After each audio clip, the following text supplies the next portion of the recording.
Hey guys, how are we doing today? Let me make this. I don't know why I'm making it louder for myself.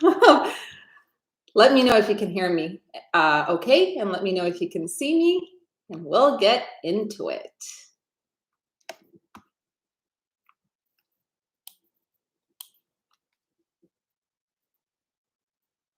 Amazing. Thank you so much. Hey guys.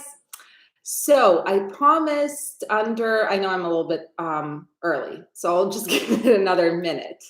But let me see what's going on in the chat so far. Oh, by the way, you guys, so Transport King, there we go. There he is. He is our new sheriff. So he is going to be helping me answer some questions, and he is going to be the moderator, which is amazing. Thank you so much, Transport King. I really, really appreciate it. All right, let's take a look. So I promised under my last post that I would answer some questions from that post. Now, I did answer pretty much 99% of them there, but there are two that I found that I didn't answer. There was one question about whether I noticed the shipper to carrier lane rate averages have been less than the broker to carrier averages on some lanes. Now, the thing is, I don't work with direct shippers, so I am not sure about that, but I know that brokers are to blame partially, but shippers are also, they're reducing their prices right now. I believe the spread between contract and spot rates is around 86 cents right now. So spot rates are 86 cents lower than contract rates, but that spread is going to get smaller. Second question is about whether I pay attention to the closing of big box stores and how they're going to affect the trucking business. Unfortunately, it just shows us the times, right? The fact that big box stores are closing down, it shows us the times. All right, so let's get into this chat now. Let's see. Hello to everyone. I'm going to try to answer as many questions as possible. I know I'm a little bit slow. Bedros, yes, I see your comment. I do not specialize in box trucks, so I don't know much about them. I actually don't know any YouTube channels that are dedicated to the box truck business either. But this is something I'm sure is out there. Hi, Danny. Dissident, wouldn't mind some good news in the coming days. Me too. Me too. I'm ready for the market to flip already. It hasn't yet. I have one dry van in California because he's due for home time, but we still want to get a couple of loads in it. Man, it is tough. Let's see. Hi, guys. Hello, everyone. Somos, are there any requirements to pick up or drop loads in California? So in order to work intrastate in California, picking up and dropping the same load off, you need the MCP permit.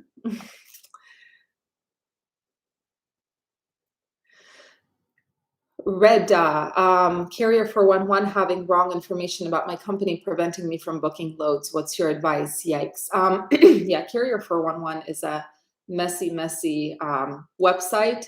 I know that it's almost impossible to get a hold of them. It's a completely unethical website, in my opinion. I don't know if anyone has any suggestions here. Would love to hear them myself. I would love to hear them myself because I do get this question quite a bit, unfortunately. Nurses, thank you so much. How can I find drivers for dispatch working from Ukraine? I mean, there are a bunch of ways. Cold calling is one of them. You can check the load boards, posted trucks.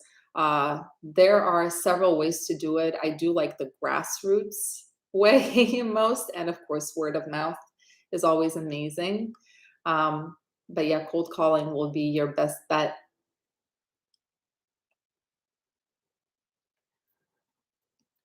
I've been sitting in Buffalo, New York for 55 hours now. Is there anything you see on the load board for a dry van? Yeah, I'll check. I'll check. I think today is not going to be, I don't believe it's going to be, or maybe it will be as busy as last time. Either way, I'll figure it out. We'll get through it with Transport King together. Let me see, Buffalo, New York, and you have a dry van. If only my load board, oh, there we go. I tried to be, I know some of you guys want me to go as quickly as possible, but I tried to be very thorough with my answers. In terms of Buffalo, New York, right now for a dry van, as of today, there are 13 loads and all of them seem to be normal, but man, they pay horrible. Like to San Diego, it's like 2,800 miles, $3,900. We have to North Carolina, which is again 1,000 miles almost for $1,100. Nothing great, unfortunately. Pretty bad. So let's see. Hi, Wizzy. Hi, Moon Hunter. Thank you. What do I think about overseas dispatch services? I don't really particularly have an opinion on that, to be honest. I mean, a lot of people, I know of a lot of people who dispatch from overseas and usually they charge less. So I don't really have much of an opinion on that.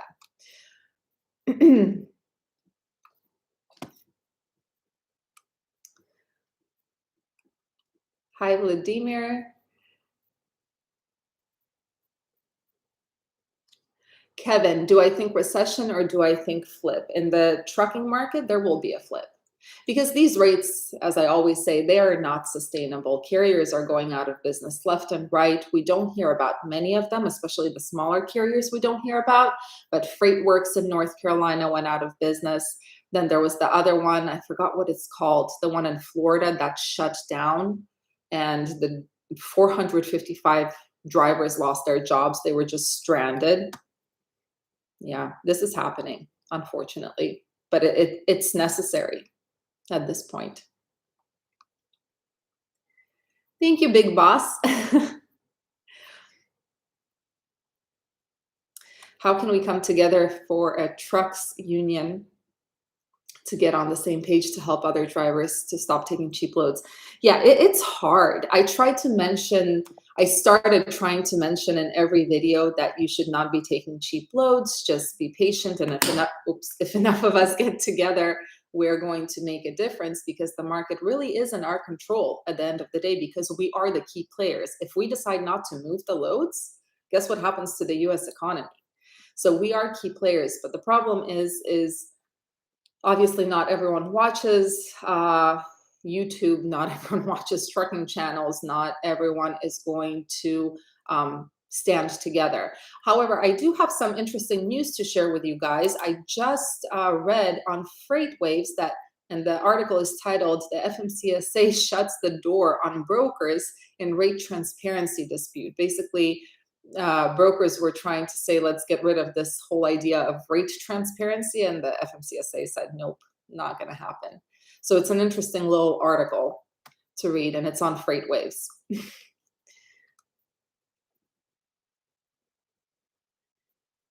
Ivan, thank you so much. I appreciate it.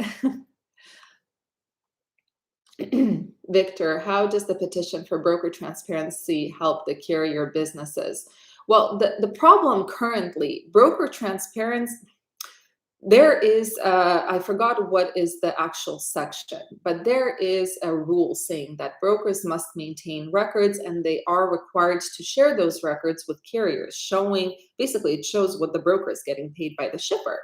Now, unfortunately, what brokers started doing is they started putting into their carrier contracts. So when you're getting set up with the broker, there is a section saying that you as a carrier are waiving that right. You are not allowed to ask for those records. And that is a problem. So now you can choose either not to waive your right and then you're not getting a load, or you waive your right to get a load, but then you don't know anything. Now the OOIDA, they are trying to make it, and this is part of this article as well, they're trying to make it a law that brokers have to send all of the documents pertaining to the load you just booked 48 hours after it was delivered, which is an interesting thing. I wonder if it will gain some traction.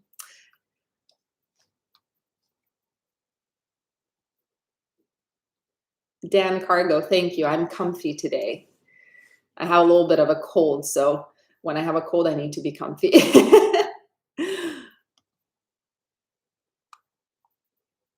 Any profit left after hiring a dispatcher and driver to run 2 semi-trucks? It depends on your fixed expenses. It's definitely better in this market to be a one-man or one-woman show and not to delegate much, because the rates are really pretty darn awful at the moment.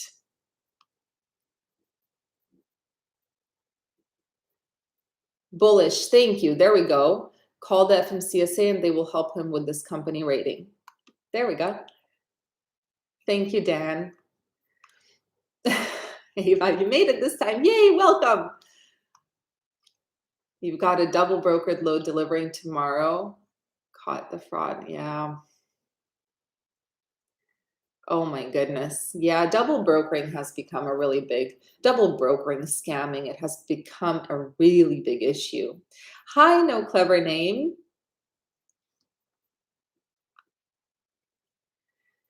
Do I know how to get the FreightWaves program? Yeah, just go to Freight, you know what it's called? Just go to FreightWaves, and then they have a tab on top. It's called Sonar, and you request a demo. It's $8,000 a year, or you can pay on you can pay twice a year or quarterly.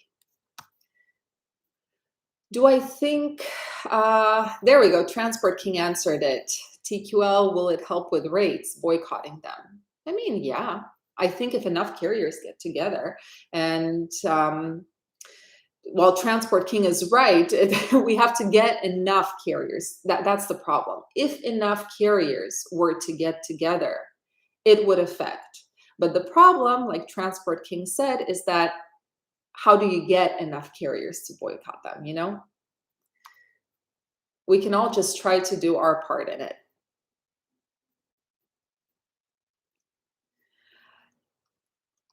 Ava, did I ever run into that? I've requested a rate confirmation, but their carrier packet states if no rate con, their freight rate is $1 per mile. What? I have never run into that. That is crazy. So basically, since you didn't get the rate confirmation in the contract, it states that, well, if you didn't get it, then you're getting paid $1 per mile. That's insane.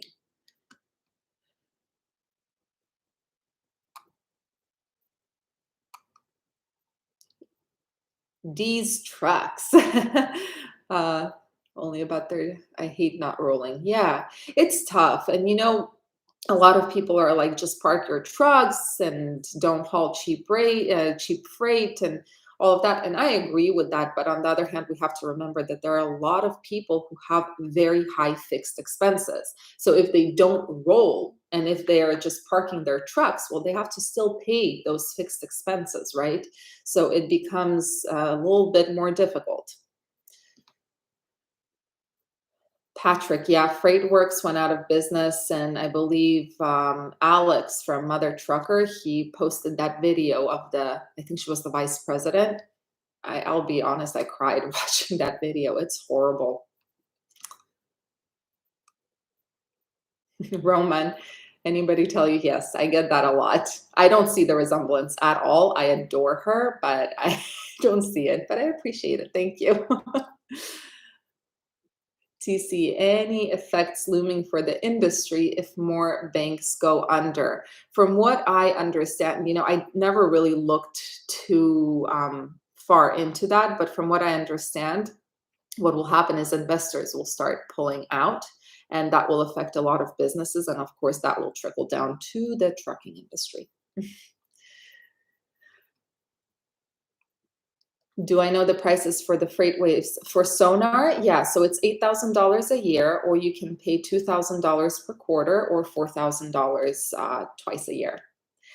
Hi, Mr. One Cal? I can't even see. Hello.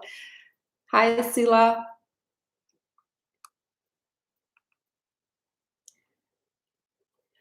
Vardan, which areas are located most of the trucks, and is there enough volumes? Honestly, there's overcapacity pretty much across the board and not enough volume. And that is the reason the rates are so bad. That is the reason brokers are using that to their advantage a little too much.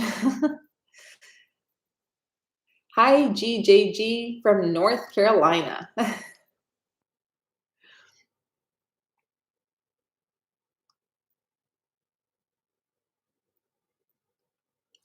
Victor, if let's see, if spot rate market is only 20% of the contract business, wouldn't it be in the best interest for carriers in the 80% markets to start looking out for our best interest?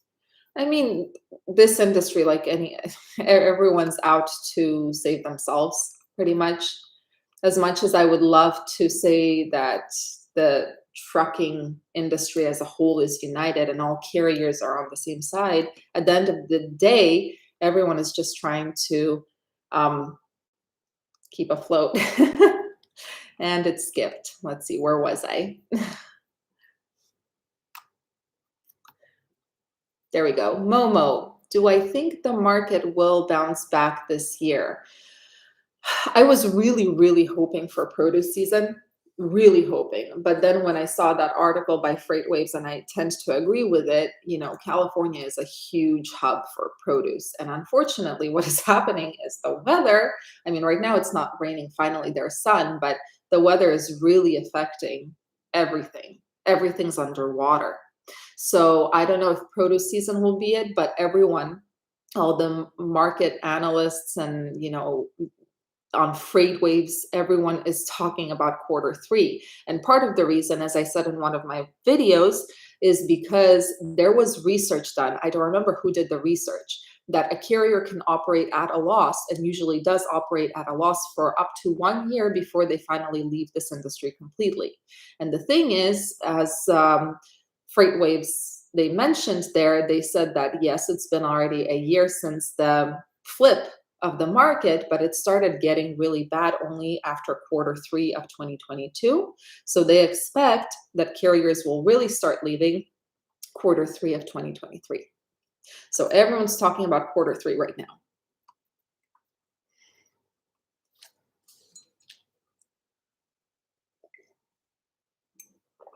Jay, let's see. Oh, Transport King, you answered that question. Thank you so much. Look into intermodal. There we go.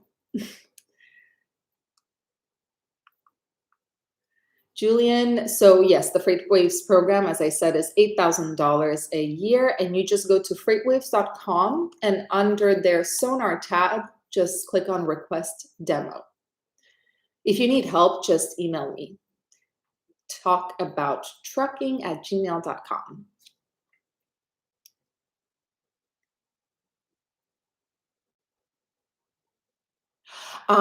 King BMX66, your authority went active, you didn't run any miles, do you still have to report the miles? Yes, absolutely. So even if this is for everyone, even if you accrue 0 miles, you still have to file, right? The fact that you accrued 0 miles.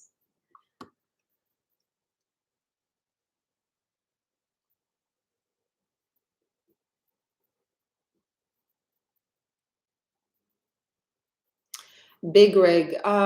Brokers will not give up all their money they're making. Next moves is to go and underbid them with the shipper. Historic direct. Yeah, absolutely. Actually, one of my guys, what he started doing recently is whenever he goes to pick up or deliver a load, he gets the contact number there. Yeah, I haven't had a chance to call anyone yet, but direct shippers, at the end of the day, this is the way to go. I have so many comments, kind of scolding me, how can you work only off the spot market? And I agree with them, because the spot market, it's the backwash of the freight.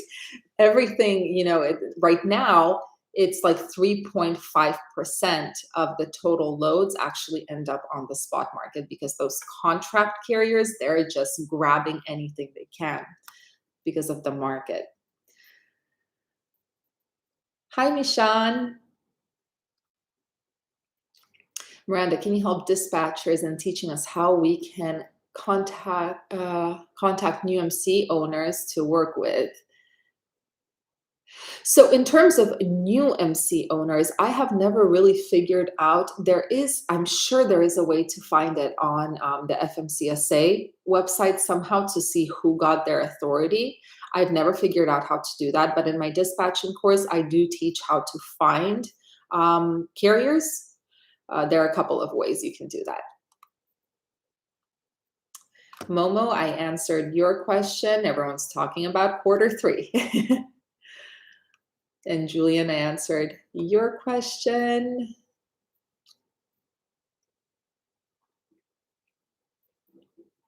Dane, I don't know. You must be blind. I am not. I'm tired, overworked, and comfy, but thank you.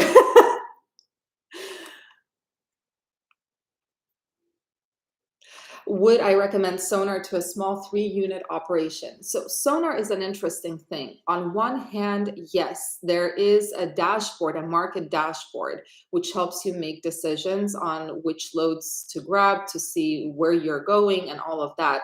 Honestly, Sonar for me is mostly to understand the market situation and how it's changing, and to teach you guys. That's the complete honest truth. If it wasn't for this YouTube channel, I don't know if I would get Sonar. It's really good.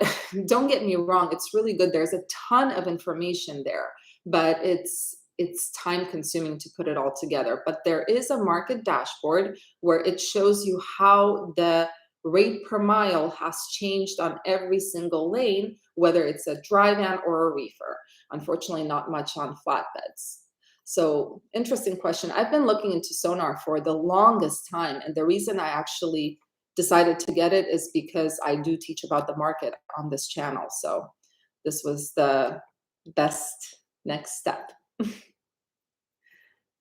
VSP, Sonar is $3K a month. Unless they increase the prices, I pay $2,000 per quarter. Mohammed, I look younger today, probably because of my hoodie. Thank you. When is the market going back to normal? Everyone is talking about Q3. I'm hoping, volumes will still increase once produce season hits. Maybe not as much as we were all hoping because of California and the darn weather here, but it will increase. The volumes will increase. The question, as I said in my last slide, is will all those parked carriers get back into the market and again, kind of oversaturate the market? But Q3 is what everyone is talking about right now. Any hope for a good produce season? Look, I'm hopeful. You know me, guys. I hope for the best always. I hope for the best. I prepare for the worst. At the moment, produce season, it's a big question mark because of those rains in California. I'm actually curious. Is it going to rain this week? Let's see. Oh, come on. What is wrong? There we go. But because of the rain in California, see, Wednesday and Thursday, it's raining again. It's darn ridiculous. We need more sun. All the strawberries are under water and all the lettuce is rotting at the moment. So we need more sun. We need more volume. Now, the thing is, I don't know what's going on with produce that comes from Mexico, because the Nogales market, the El Paso market, they might have a lot of freight in the coming weeks and months. But California, Central California, is currently not in the best situation. Hi, Ty Mays. Welcome. Hi, Ron. It's nice to see you here. Momo, I answered your question.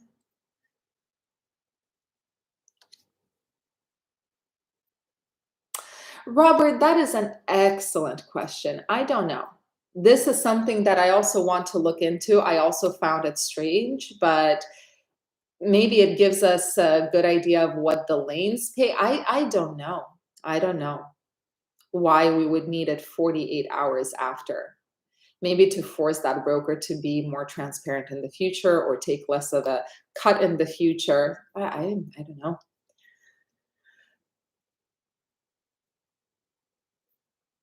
Next brokers will want to see my P&L rates kick it again. Hi, Julian.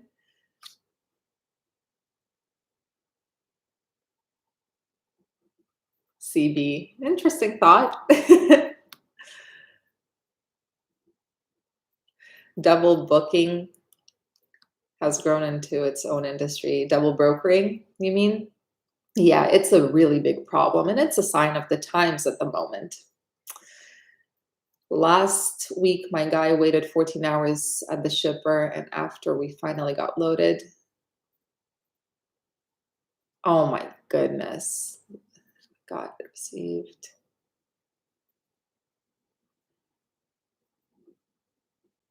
$100 for 116 miles. That's what they added for you. So Vardan, for those of you that don't see the comment, basically he picked up the load. His guy picked up the load, delivered it, and when he arrived at the facility, they said that it actually delivers 116 miles away, and the broker sent him a revised rate confirmation with $100 added for that additional 116-mile deadhead, and it was a wait of 14 hours at the shipper. Yeah, no. When that used to happen, I mean, this was a different market. This was a while ago, obviously, like over a year ago. When that happened, it didn't happen often. I would ask for a minimum of $2.50 per mile for any additional miles. Yeah. What do I think about the flatbed market for the rest of the year? From what I saw, the permits, construction permits are increasing. The last time I checked, the construction is increasing. The weather is going to get better. The construction will pick up. So hopefully the flatbed market is going to improve.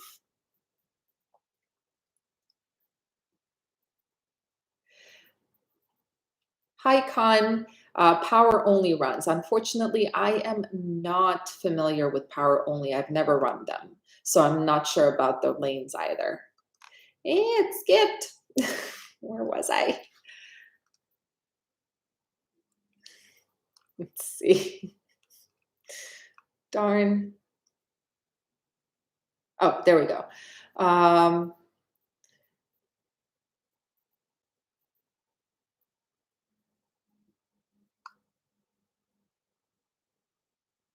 VSP, if you don't like the rates, don't haul. Brokers are people too. They earn what you let them. Yeah, I mean, again, the market isn't our control. I'm not going to say blame yourselves. No, I don't think that carriers should blame themselves for this. I think that it's partially, we can say I mean, we can play the blame game all day, right? It's your fault. No, it's your fault. In reality, what is happening is supply and demand.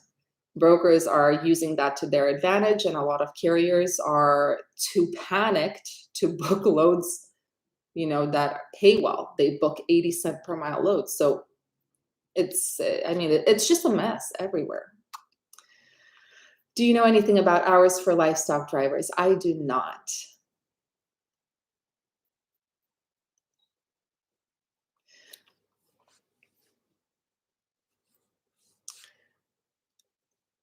Oh, Transport King, you replied to Zubair. Thank you.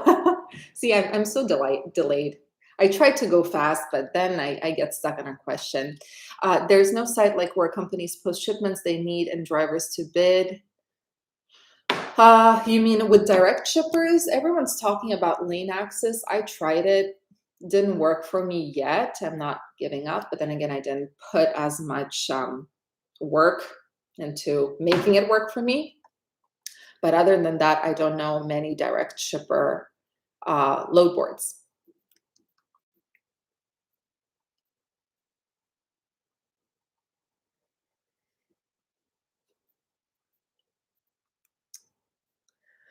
Victor, if we can get brokers to share the shipper's actual rate, that would single-handedly destroy brokers. The broker MC is not hard to get. The reason brokers exist, now this is the question, right? A lot of people also, they're like, let's just bypass brokers. Why do brokers exist? There are two reasons. Number one, carriers do not have time to cold call shippers and customers and get their own, customers and haul direct. There are some carriers that do that, but a lot of carriers, they don't. Number two, shippers and receivers don't want to work with the carrier directly because they do not want to go through all of that background checking and having to negotiate freight and all of that. So therefore, this is where the broker comes in. Momo, I answered your question already. Q3.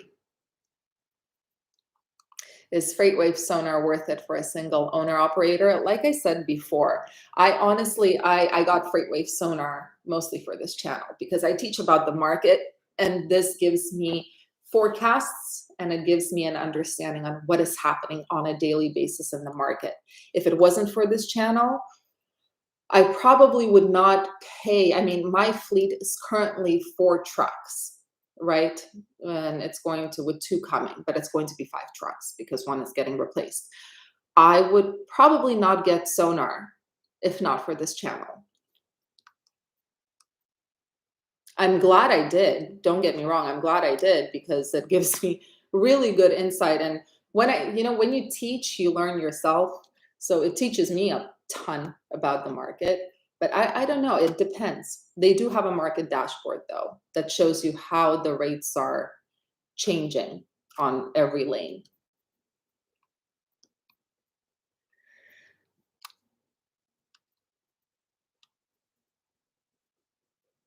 Let's see. Brian, welcome. I want to buy my own truck and have another person drive while I dispatch. Does it seem reasonable? I mean, it does, but I always say, especially in this market, it's better not to delegate because once you, how do I explain this? Having a company driver, or I don't know if you're doing company driver or independent contractor, that is going to be, at least in our case, fuel is the highest expense, payroll is the second highest expense. So if you're just starting out, I will always recommend doing everything yourself. Drive for yourself, dispatch yourself, and do your own back office. That way you can actually make not as much money as it used to be, but you can make money in this market. Once you start delegating, it becomes more and more difficult.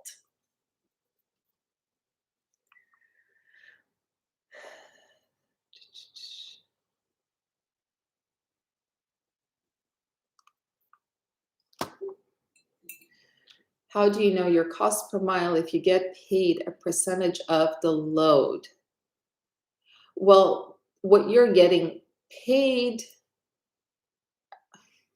I'm confused about your question. Your cost per mile comes from knowing what your expenses are, right? I do have a calculator on my website. If you go to, I forgot the name of my website, truckingmadesuccessful.com, under free tools, there is a cost per mile calculator where you just put in your monthly expenses for fuel, maintenance, whatnot, and it will give you your cost per mile.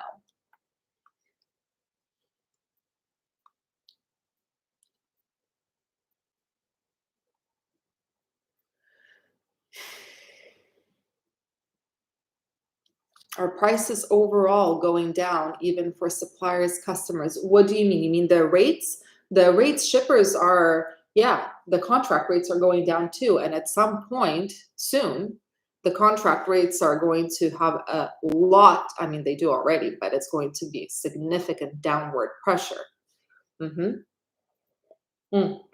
Camille, everyone's saying Q3 is when the market is going to start turning around.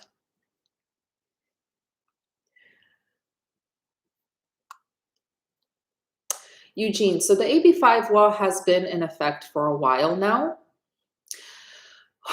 Would it affect prices to and from California? What do you mean? Because what ended up happening is a lot of brokers, they don't want to work with California carriers. This is what happened because they're afraid of this AB5 law. Thank you, Adianis. I appreciate it.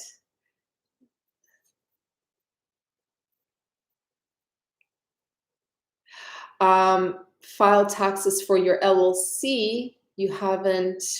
So I think, are you in California? Because it could be an LLC tax. Like in California, it's $800 minimum. This could be it. Let's see. Where was I? Where was I? I'll find my place. Sneaky is not happy. Okay. What exactly do I teach in my lectures that are for purchase? Well, I have two different courses. One is a dispatching course where I teach people how to dispatch, basically, you know, especially if you're new or if you haven't been in the dispatching portion of the industry, how to dispatch, how to negotiate, et cetera, et cetera. In terms of the carrier course, I teach about how to open, manage, and stay compliant with the FMCSA because yeah, getting an MC, it's confusing. So I just kind of break it down, how to get state permits, BOC3, what to look for in insurance, all of that. If you pause your authority, does your authority date start over? That is a great question. I am not sure. That is something I would recommend asking the FMCSA. They do have a chat option Monday through Friday.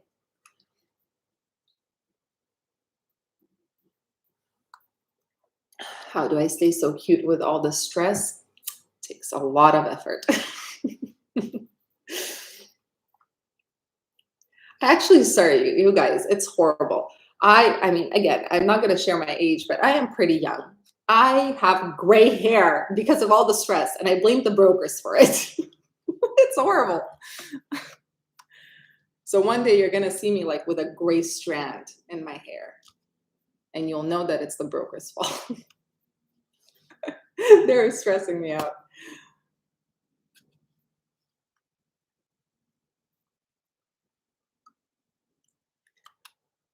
Why Pinot Nero? Why did I get and how did I get into the trucking industry? It was kind of like I was thrown into it because my family, they had the idea that, you know, none of us have been really in the trucking industry. And my family started researching and they started calculating and they saw that this was in 2018, I believe, when they started really researching it. They saw that it was really profitable and they asked me to help. So at that time, I decided, okay, I'll just help. I wasn't supposed to get into it. I was supposed to just help with the paperwork and be done. But then I kind of got addicted.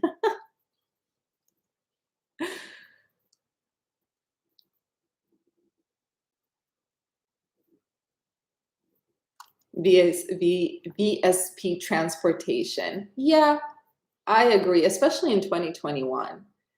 There were so many people who got in because it seemed like this is easy money, which it was at that time.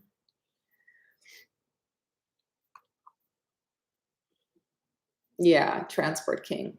They don't know what's going on. Yeah, I mean, these people, they came in and they bought or leased or financed whatnot. They got their equipment at the highest possible price, and now they're in a market where they have to overpay for their equipment and maintenance because of inflation, and fuel prices are ridiculous, but the rates are, I mean, they're horrible. Yeah. Saeed, how are you holding up? Are you making money? We're holding up okay. I mean,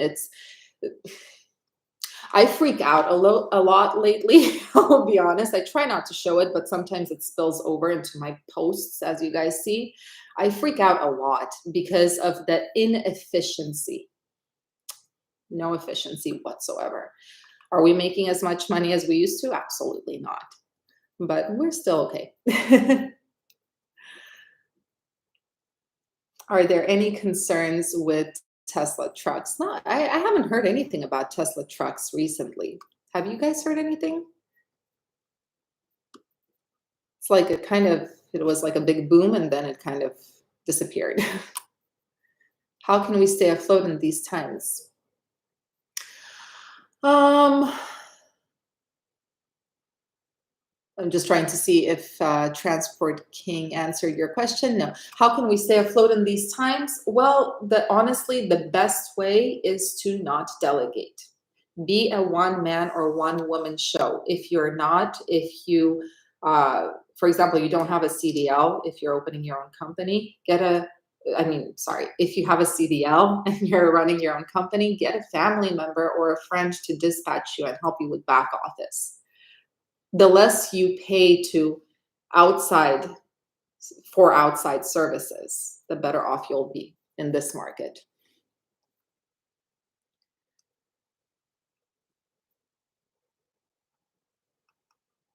Blockchain technology, what is that? Could you clarify?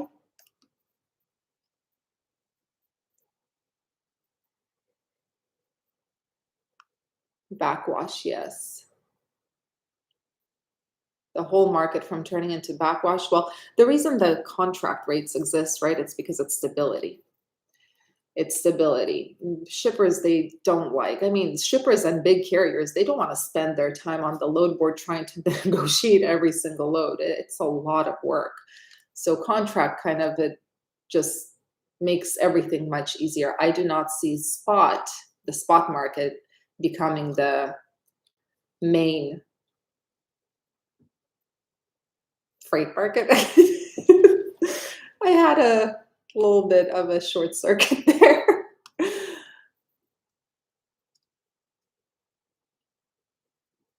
Alexander, what are my thoughts on the 411 website where brokers complain about carriers? Yeah, it should be taken seriously because the problem is brokers complain about carriers, and sometimes it's for a reason. Sometimes it's not for a reason. I have seen so many different things happen there, or heard so many different things happen there. And should it be taken seriously? Yes, because unfortunately, other brokers will check that website, and some of them, especially in this market where they have a bunch of carriers to choose from for their one sad load, they're going to use that as an excuse why not to book you on that load.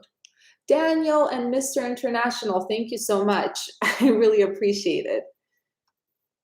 Nobody cares. Yeah. If I want to work with a shipper directly, how would I charge him per mile? You have to figure out your cost per mile. This is the number one thing. Figure out your cost per mile and what kind of profit you want to make. L. Oscarin and Yao, thank you so much. Those are cute. I've never seen those before. What are those little dancing and spinning emojis? Let's see, where am I? Yeah, so Carrier 411, I would take it seriously. Unfortunately, it's a very, in my opinion, very unethical website because it listens to one side of the story from the broker and it does not even take into consideration what the carrier has to say.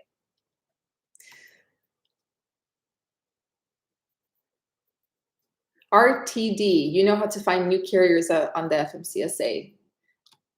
Part of my recruiting as a dispatcher. Yeah, there has to be a way, I'm sure. I have no idea how. Asila Shams, how many trucks do I have? I have 4.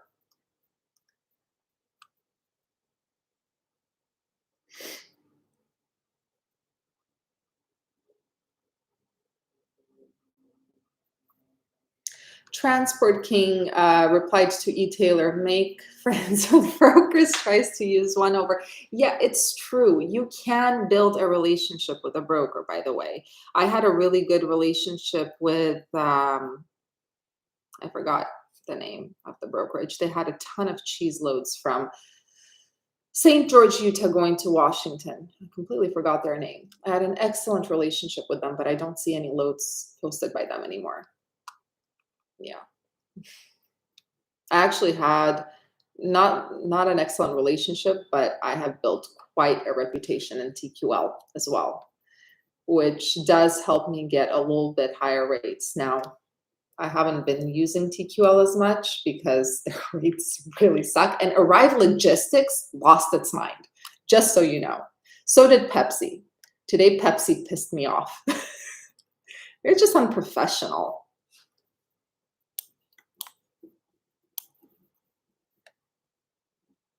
Thank you, the urban cover.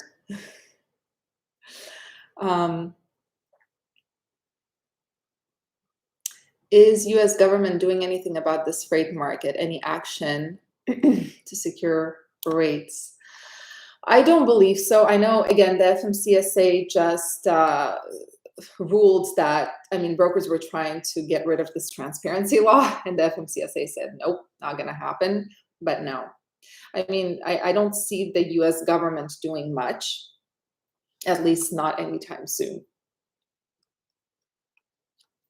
Ava, we've got another storm coming. Yes, I'm so excited. I'm so sick of the rain, honestly.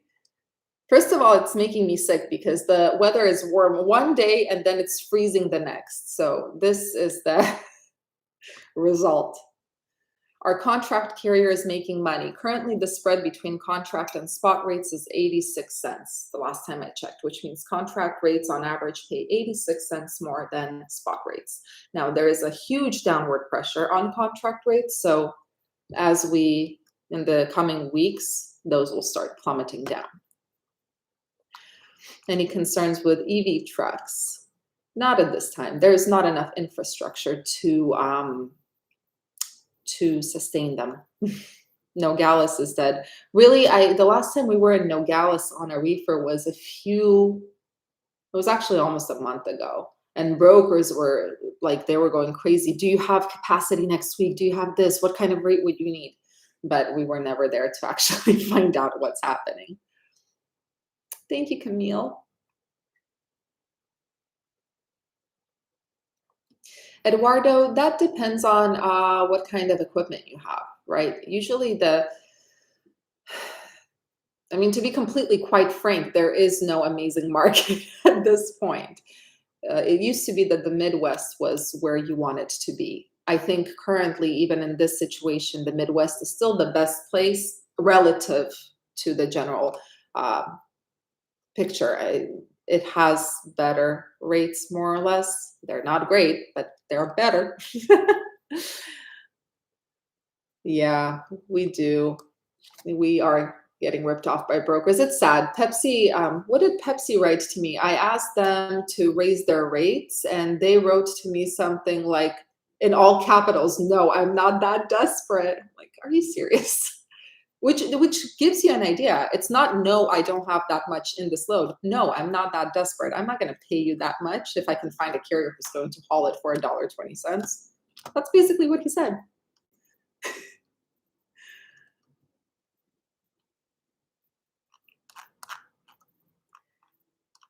Thank you, Victor. Your feedback on credit. Thank you. The urban cover. Thank you. Yes, I do believe the market, I mean, the volumes will get better. Even though the produce season is not going to be anywhere where we need it to be, the market will get better. It will. They are saying, by they, I mean the people who are analyzing the market situation every single day, pretty much all of them are saying Q3 is where we're going to see that flip. So hang in there. It's going to get better. Let's see.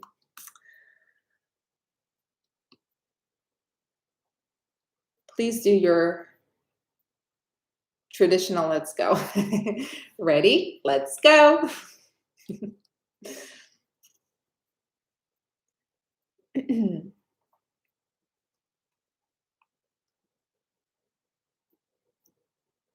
Is there a market, in your opinion, for owner-operators for accounting and back office services? I have been getting a ton of emails from people recently asking me to recommend a CPA for the trucking industry. So I do believe there is a market for that. Back office services, I'll be honest with you, I would not recommend for especially new carriers to hire someone to do their back office, because the goal of this channel is to help people succeed. And in this market, delegating things like back office services, dispatching, even, if you're a new carrier and you're hiring a driver or onboarding an independent contractor, your chance of success in this market, it's more difficult, basically. I hate being the bearer of bad news, but I believe that if you don't delegate and you do everything or as much as you can yourself, you'll have a good chance of making it, even in this market. And I'm only looking at my own numbers here.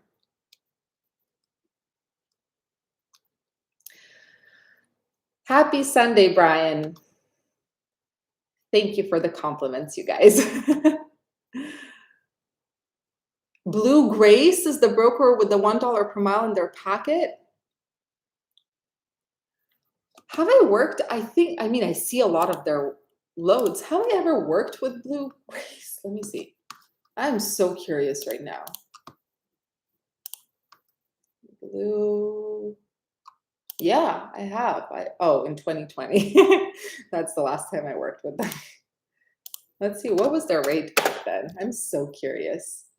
$5,700 from Virginia to Oregon. Sounds like a pretty crap rate to me. Yeah, probably was. What was I thinking?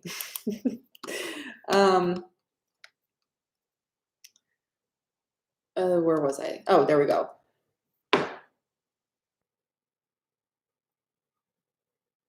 Lyle, quarter three is one of the most volatile times for stocks. I hope you're wrong. I really hope you're wrong. But from what I read, honestly, the general economy, like a recession in the general economy, does not always mean a freight recession. Something to keep in mind. They gave an example. I'll find it. I'll mention it in one of my videos. Post comments so we can see what comments. Oh, where am I? Oh. Thank you, Durrell.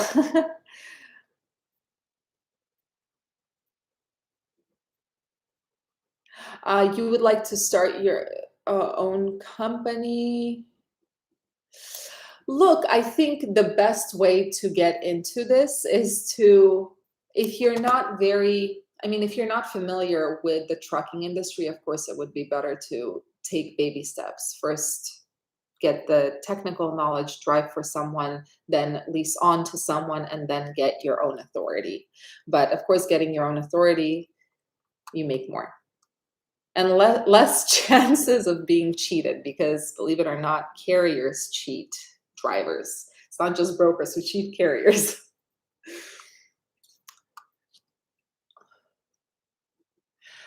La Jeffa, I think I answered your question. So in terms of filing taxes for your LLC, I think what they're talking about is the LLC tax. In California, it's a minimum of $800.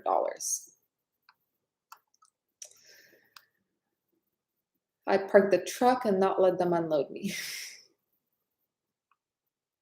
Do I make truck prices statistics? No, but I could if you guys want me to, because Sonar does have that data. Plus, I can get that data myself. I did it for my carrier course, I believe. Was it the carrier? Yeah, in the carrier course, I just looked at truck paper and just bulked up all that information to see how much truck prices have changed. These brokers should be criminally charged.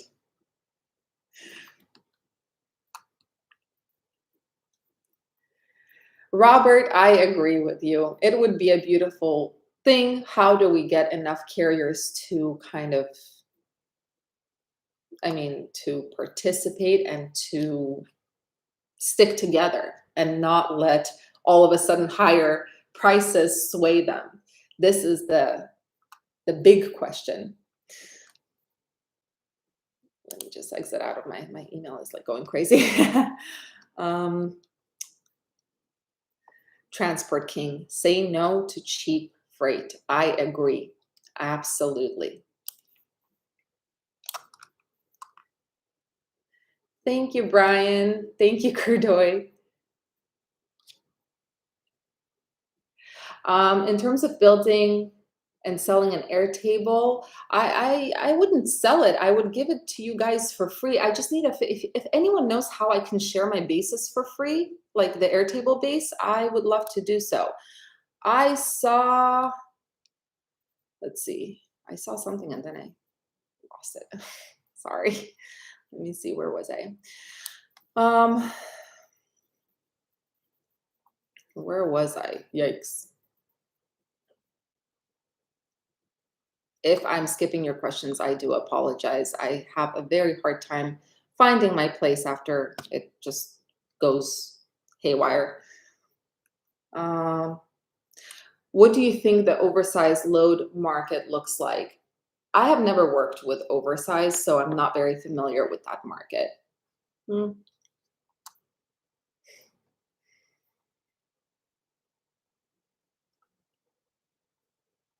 Do we need to start doing contracts straight with shippers? That would be a really, really good idea to get direct I really said a bad word. To get direct freight from shippers. That would be a very good idea because that way you don't have a broker to deal with. The problem is a lot of carriers, they either don't want to or don't have time to cold call and get those customers directly. Saeed, yes, we are.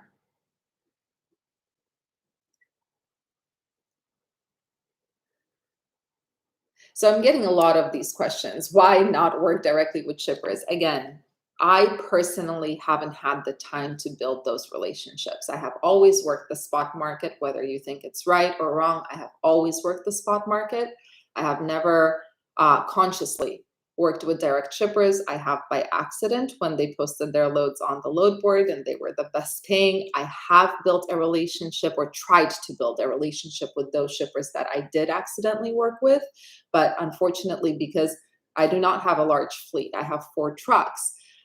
It's hard to maintain a relationship with a direct shipper when you don't constantly have a truck for them to use to move their freight. Does that make sense?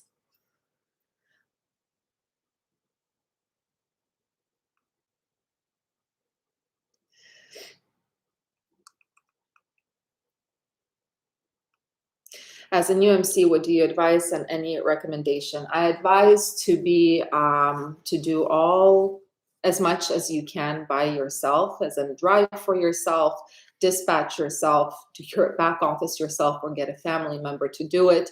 And of course, when you right now, one of the biggest hurdles for a new MC, once you get your insurance in order and everything, is to work with brokers because brokers started being really nasty in the sense that they made it even more difficult for new MCs to work with them. So I believe Uber still take, I'm not even going to say TQL because they're obviously on everyone's blacklist, but Uber works with new authorities. There are a few smaller brokers that work with new authorities. So you'll have to sift through brokers and build up a reference list as you move more loads in the beginning. How can we determine what percentages are good or bad based on the volume and tender rejections of the chart? What do you mean? Just to give you an idea, back in the boom of 2021, the tender rejection rates on average on a national level were around 28%.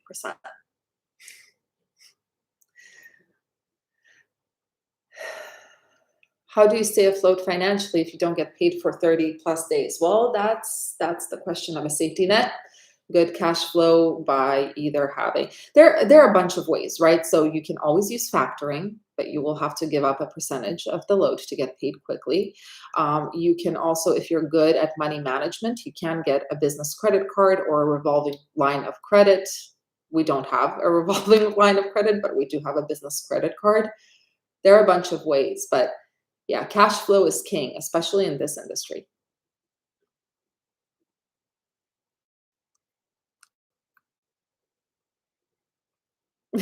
Thank you.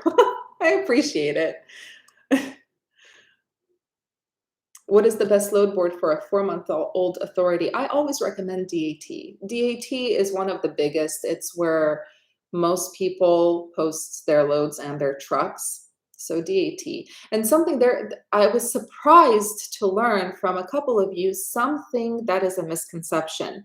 DAT is not the one that sets the prices. So I've had a couple of people email me saying that DAT is a horrible load board because their prices are really bad on the load board. It's not them, it's the brokers. It's just a platform. But DAT is one of the best, in my opinion.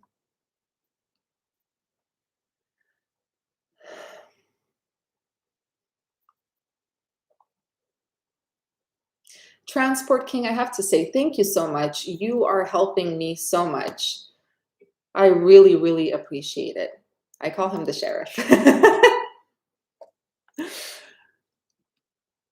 Thank you, Andrew. Hi, Ruth. Intermodal freight. I do not have much of an opinion on it because I'm not familiar with it. I try to talk about things that I am familiar with, especially from a personal experience. I don't know much about intermodal. I know it's struggling quite a bit right now, or maybe they're predicting that it will be struggling even more. I don't remember, but don't know much about it.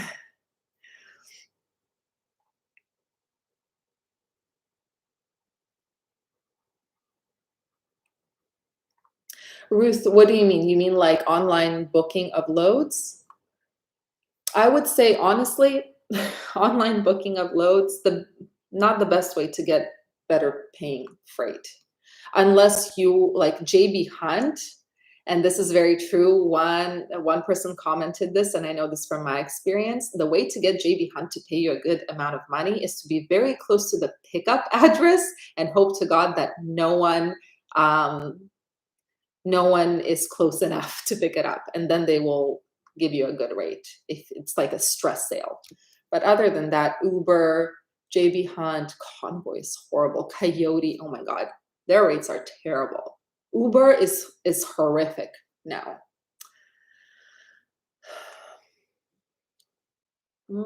Sorry, my nose is so itchy. Oh my God.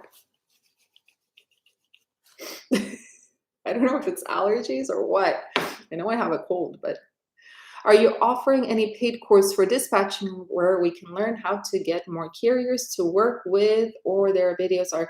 Yeah, in my dispatching course, I teach a couple of ways how to find clients. And the dispatching course is on my website, truckingmadesuccessful.com, under the dispatching course.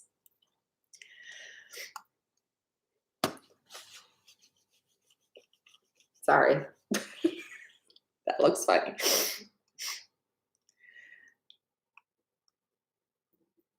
Thai Maze, yes. If I hear anything, I'll try to remember. It would be better if you want to send me an email, I'll just star it and I'll get back to you if I hear anything. We need to strike as a whole. Yeah. Let's see.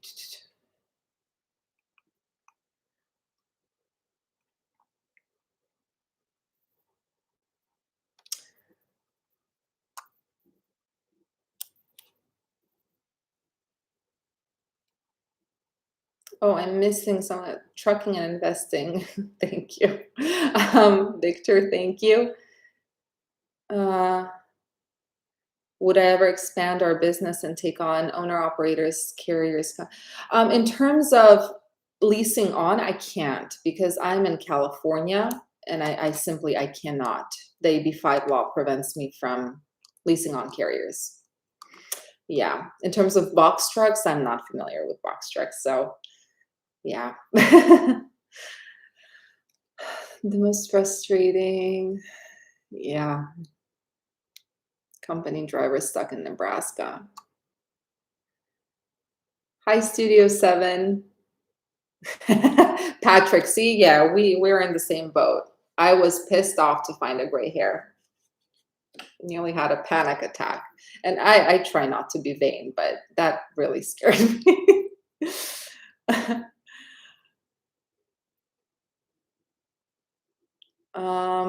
Let's see. So when reporting IFTA taxes, you report all of them to the specific state you're out of, and then individually to states like that. No, so what happens is pretty much all states now have an online reporting system. And what you do is you go to your state's online reporting system and you put in how many miles you drove in each jurisdiction during the quarter, right? And then this is for IFTA taxes, just so you guys know, we're on the same page. And then you have to put in how many gallons of fuel you purchased in each jurisdiction within the quarter. And then usually what happens is that that online system, it'll calculate your taxes that you owe. Mohammed, yes, the brokers are making us old for sure. Matthew, of course, absolutely. I really love these lives. I have so much fun here. Plus, I learned from you guys as well, which is awesome. UMC need help with loads. Local runs out of Los Angeles. May we network? Yeah, shoot me an email. I do not dispatch outside carriers. I only dispatch my own fleet, but always happy to answer any questions via email.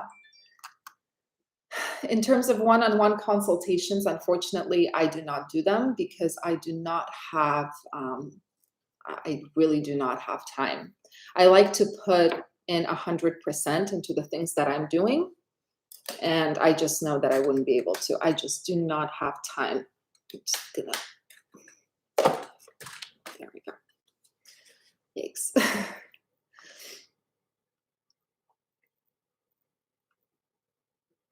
Why trucking and not something like managing property?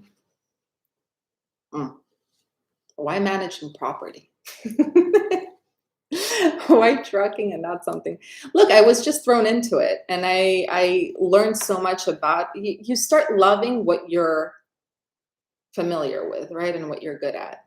I think that's what it is. My dream was to be a child psychologist, but then I started taking courses in, I mean, my bachelor's degree is in abnormal psychology.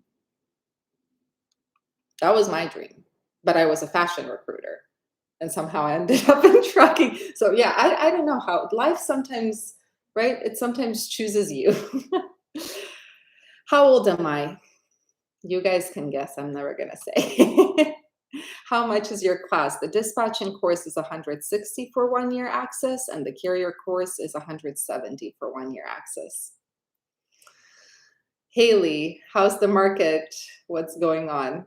I mean, it's currently, honestly, right now it's at the bottom.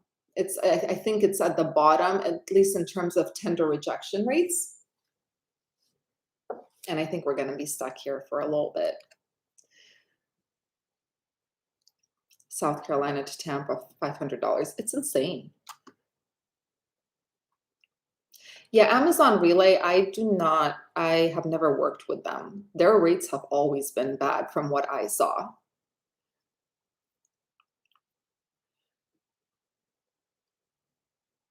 Do I offer any type of training back office? I have 2 courses, a carrier course and a dispatching course, but I don't do one-on-one consultations. And both courses are pre-recorded.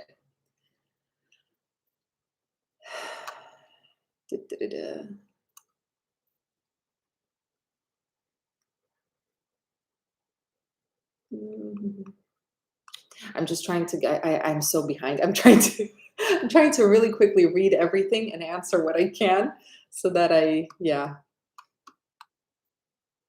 And I'm a quick reader usually, but clearly not today.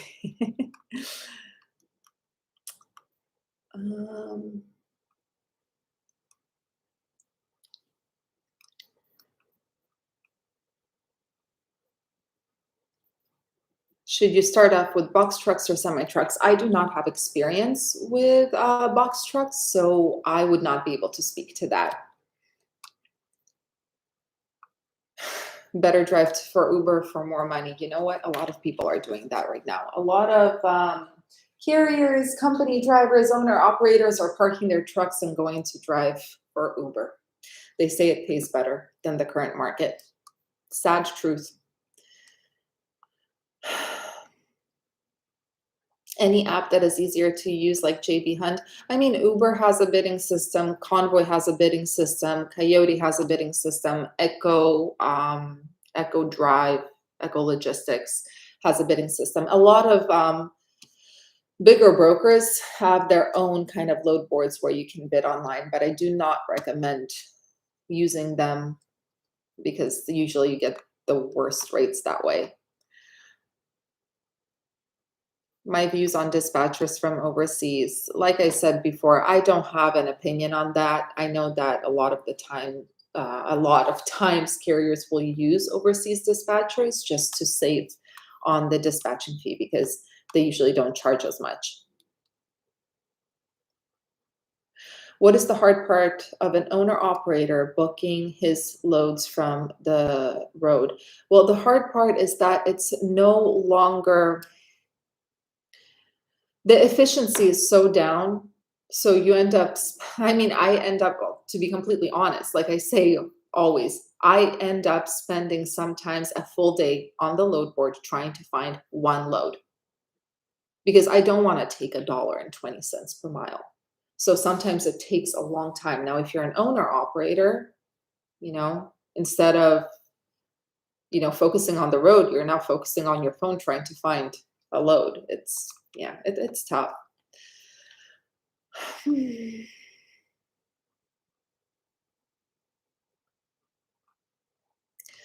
See, I'm going to go a little bit faster here.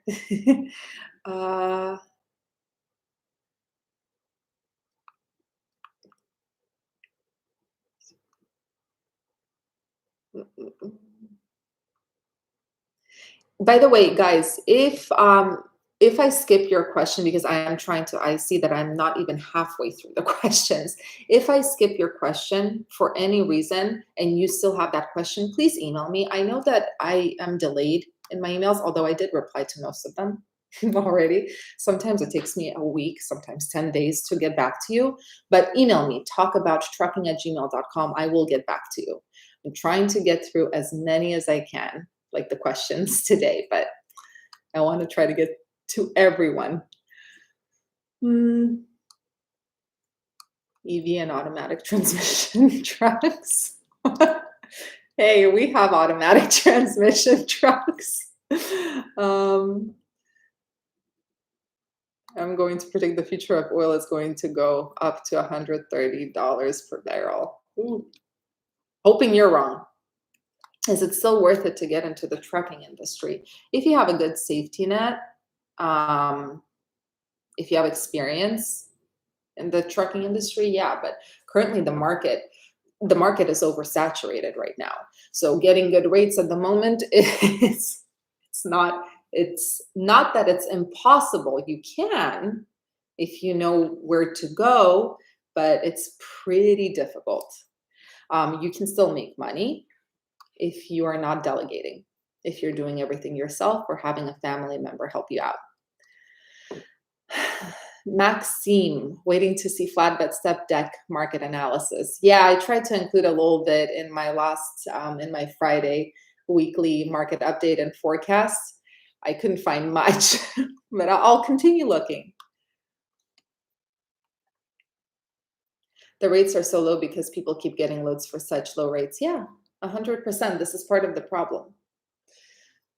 As long as there is a carrier who is ready to take a load for $1.80 per mile, we are giving the green light to brokers to give the load, to offer loads for $1 and not $1.80, sorry, 80 cents per mile.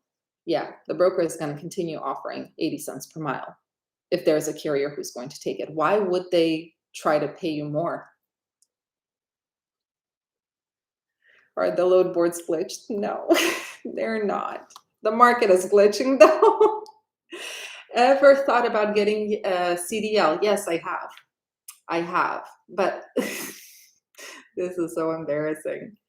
I told one of my guys, I told Richard, he's one of my team members. I am terrified of semi trucks. I sat in the passenger seat and I had a panic attack. It was so high.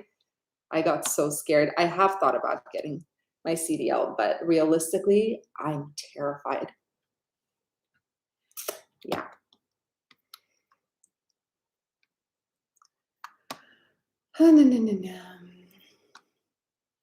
Correct. Transport King load boards right now are leftovers. Yep. Backwash. What's a good price for a van trailer 2018 in my opinion? Like a 53 footer 2018? I mean, I think a fair price would be 30. In this market, I think 30. If they're saying Q3, then it will be Q2 of next year. God forbid.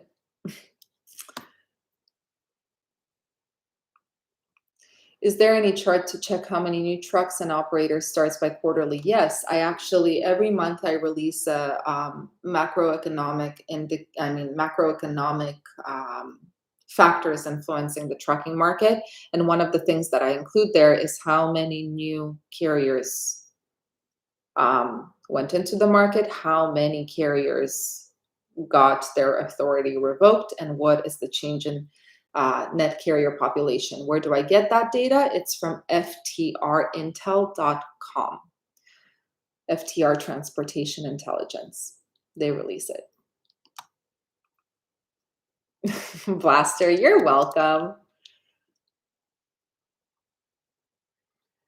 Do I dispatch any tankers? No, I do not. My specialty is reefers, but I also dispatch dry vans.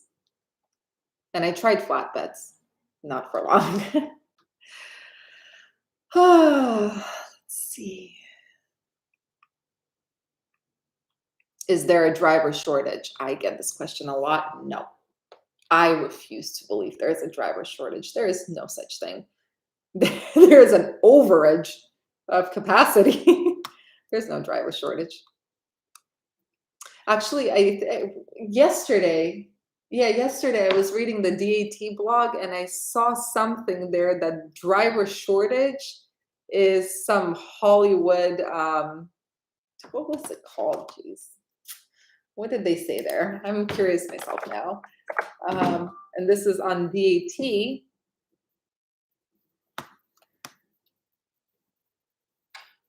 Resources blog. They said that driver shortage, blame it on Hollywood. It's an interesting article. You just go to dat.com under their blog, you'll see that article.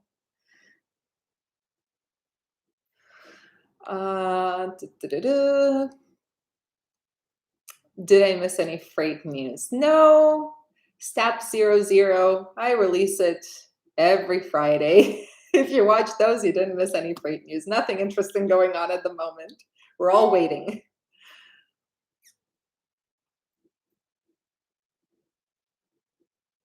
Transport King. Actually, yeah, that's right. There is a shortage on good quality drivers. Yes. Mm-hmm.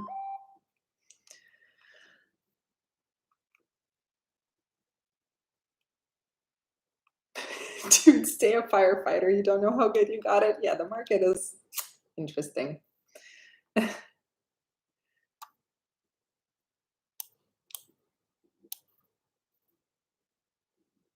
Oh, thank you, Trucking and Investing. Yeah. Everyone's calling to boycott the big brokers, especially starting with TQL. Richard, are major truck shows a place to do business? What do you mean, my friend? You mean like gnats?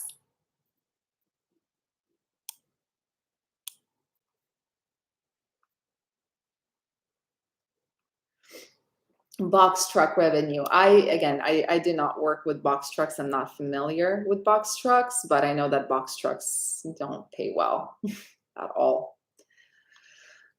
I mean, like $1 per mile, maybe.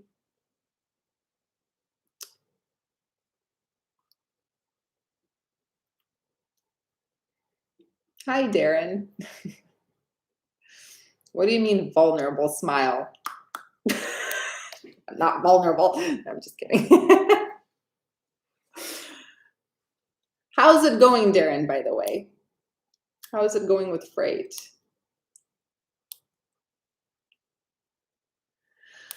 What's a good price for a used truck and what's a good amount of miles? Well, a price for a used truck, I'd have to look into it. But in terms of miles, I know from my experience, at least on a Freightliner, the moment it hits 500,000 miles is the moment it starts kind of falling apart at the seams.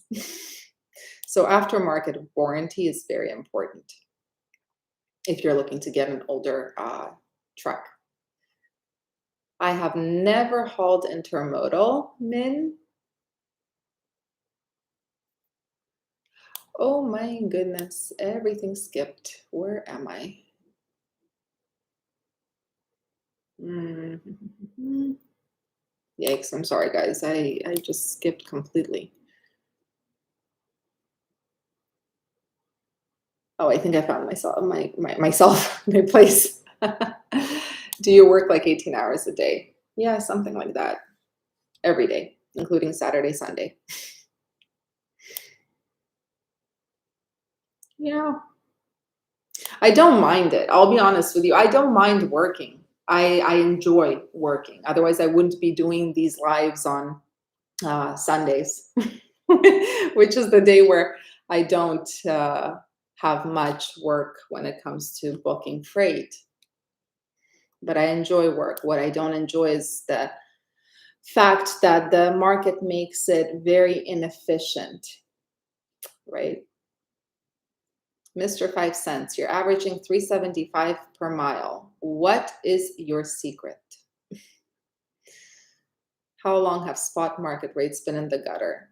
They started going in the gutter since March of 2022. And since around August, it really became horrible.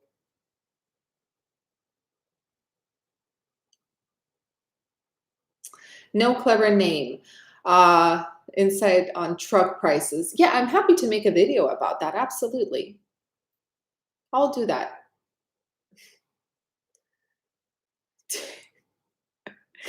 Oh, wow. There's so much boycott TQL. Yeah. Dun, dun, dun, dun, dun. Trucking. You're thinking of doing OnlyFans. Better than trucking. Good luck, my friend.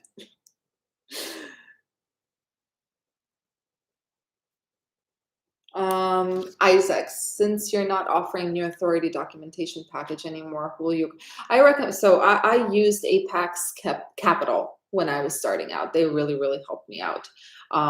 But I stopped offering this service for, I mean, to get your authority because I created that carrier course, which teaches you how to do everything, including how to stay in compliance. You need huge capacity if you want to work with a shipper. A lot of the time, not always though. It's not always. But yeah, a lot of the time they will ask you to have a good amount of trucks in your fleet.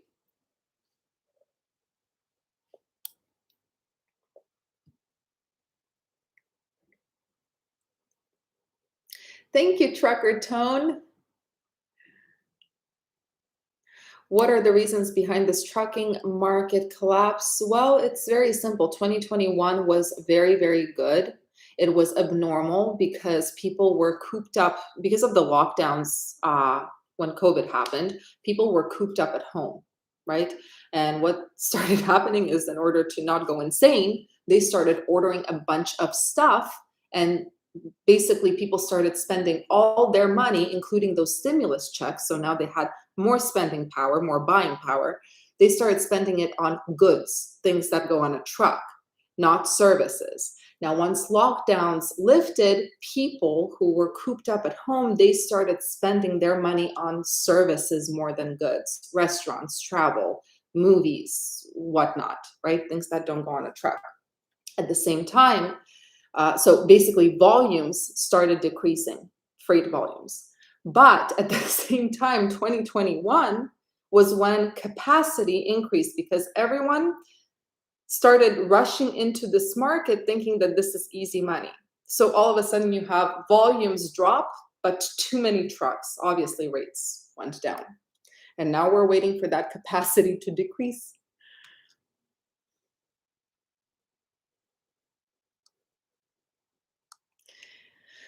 Thank you, Freeman. Thank you, Trucker Tone. Yeah, exactly. Everyone has different circumstances. We can try to spread awareness, and I think this is very important, but realistically, like thinking that boycotting TQL, well, we need a lot of people to be on the same page for that to happen. Yeah. Sad.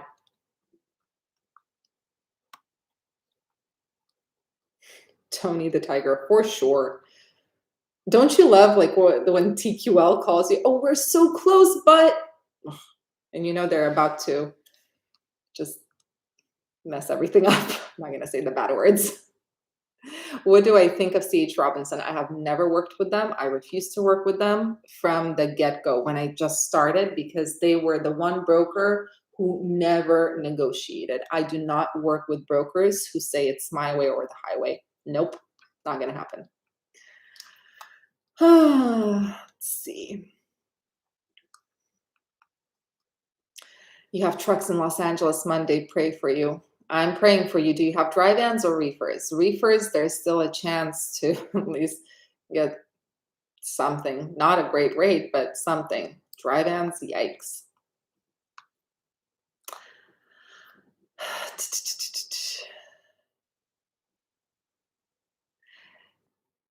Mitch Newton.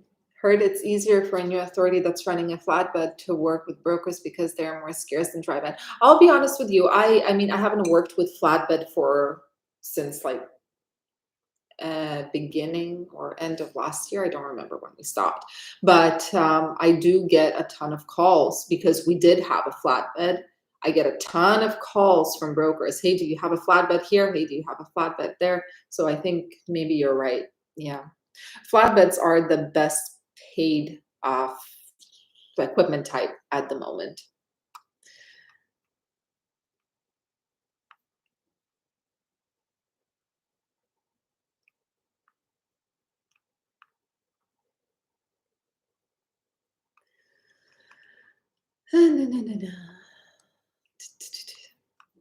Sorry, I'm trying to read as quickly as possible here and answer as many questions as possible.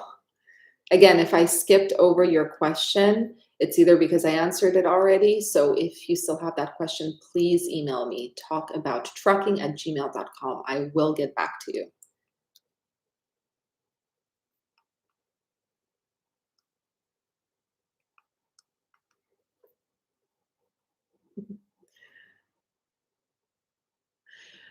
How much can a dispatcher make with 5 trucks, all owner operators? I mean, it depends, right? It depends on what services you're offering. It depends on how you charge. I know that a lot of dispatchers started charging a flat fee in order to be competitive.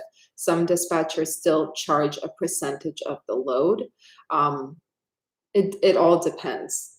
And it depends, of course, on what kind of operations, right? If it's intrastate, local, what does that look like? What trucks do you and your partners run? We have reefers and dry vans.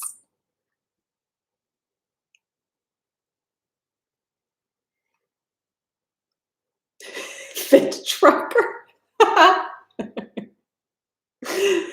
Gotta stay away from the trucking industry right now. As I said, there is overcapacity. There is overcapacity at the moment. Yeah, I mean, it's fun. Mhm. Thank you, Trucker Tone. I tell them my rate goes up if they play the waiting game.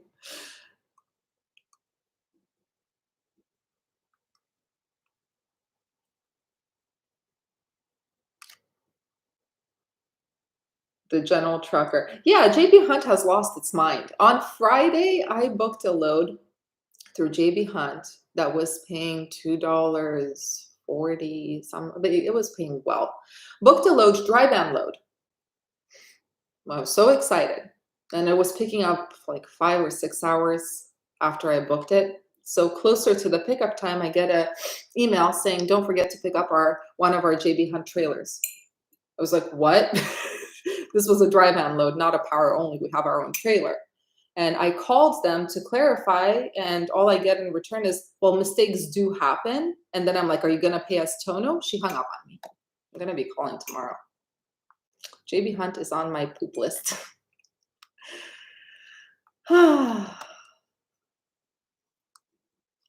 OJ, Michael, yes, orange juice. Orange juice, or you know what's really good for a cold? This is good for everyone to know. Take a little bit of ginger, grate it with lemon and honey. Just eat that. It's disgusting in my opinion, but it helps. Thank you guys. California is so expensive. Yeah, it's the worst place to start any business, not just trucking. It's the worst state. It hates businesses. Stab 00. You crack me up, you know? No, well, I don't have COVID. I have a cold.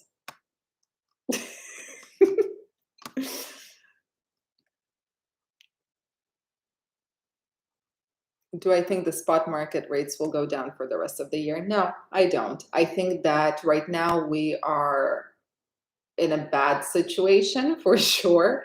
I think we have hit rock bottom with tender rejections. And I think that we're going to stay here for a little bit. I think that once produce season hits, it's going to increase volumes, even though it's not going to be an insane produce season like we hoped for. And in terms of Q3, everyone's talking about Q3, but I need to research it. I'm hoping they're right, but again, I like to do my research. I need to research what is their basis, and I need to take all that information apart and do my own research. And I'll let you guys know.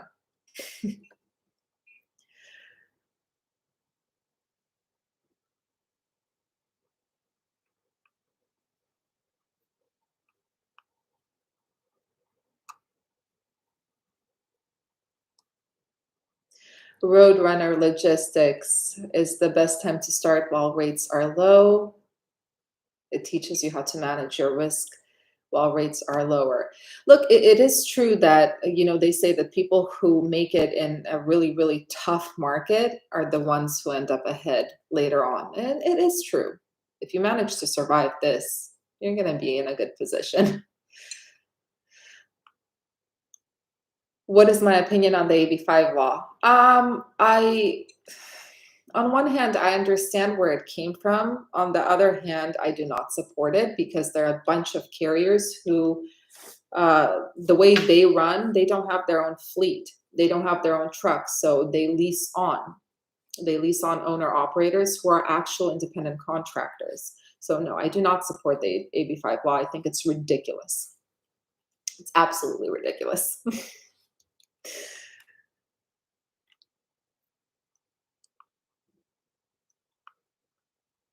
Will I ever offer my services again, MC and DOT? I'm not sure. It depends. It depends on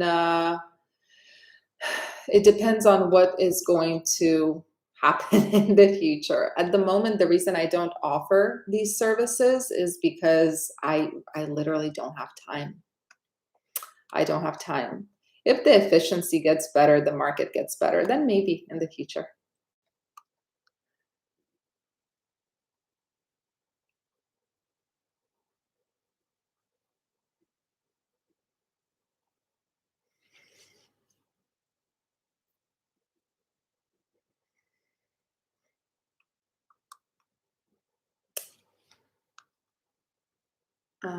Sorry, I'm having a, jeez, my brain is short circuiting here. Hold on, I need more coffee. Mm.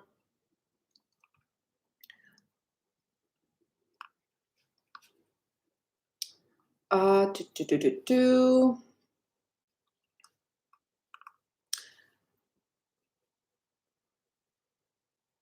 What do I think about buying a new truck this year? I mean, I just a few months ago we ordered, or not a few months ago, a few weeks ago we ordered two new trucks, one to replace our old junker, as I call it, and one to add to our fleet. So what do I think about it? I think that getting a new truck is better than getting a older truck, because what ends up happening is, and this is the reality, I was talking to one of my business partners, you end up paying more in maintenance on a monthly basis for an old truck than you do financing a new one.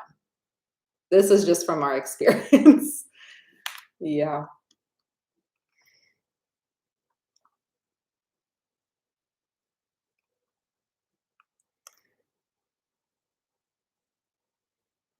Mark my words, $130. You mean the price per barrel? Oh, yeah, the barrel. Mm.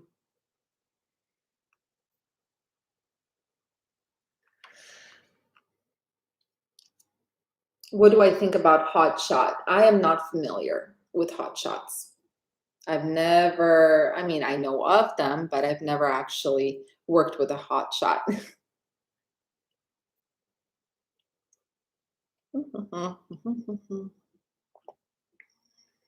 Victor, 23 years. You're ready to quit, the spot market is not good. No, of course, the spot market is not good because only about 3.5% of the total freight is ending up on the spot market. The rejection rates are extremely low right now. All those contract carriers, they're soaking up as much as they can. So in terms of you are ready to quit, look, I try to be the motivational person. And as I said in my post, you didn't come this far only to come this far. You've got this. Hang in there, hang in there. It will get better. I mean, I know some of you guys will hate me for saying this because you want that capacity out, but realistically, capacity is going to go out no matter what I say. Yeah. If you can hang in there, if it's not going to kill you financially, hang in there. If it's at the point where, of course, financially it makes no sense, then don't listen to what I just said.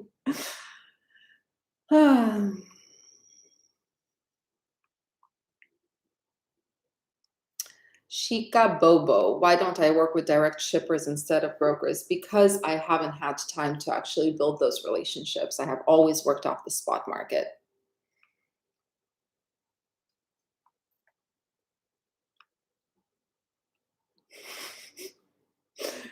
Um,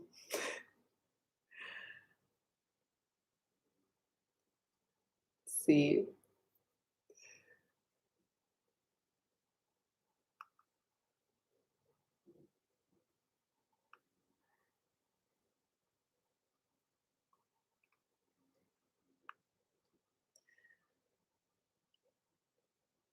Eldar.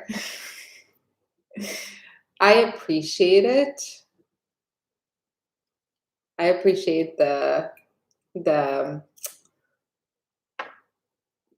what is it called? The request. I appreciate it. Yeah, the Coyote is very cheap.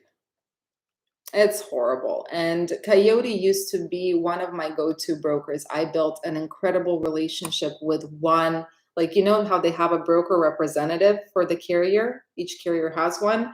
So I had one of those. I built an amazing relationship, and then and this is before the market crashed. He, I mean, he completely screwed us over. I'm not a fan of Coyote. Uh, Yikes, it skipped so badly right now. What just happened? Okay, let me pick up my pace here. I feel like I've been going super slow. Um, yes, I'm half Ukrainian, half Georgian. I'm so sorry if I skipped a bunch of your questions because it just skipped like crazy. So I'm just going to try to get through this. Hi,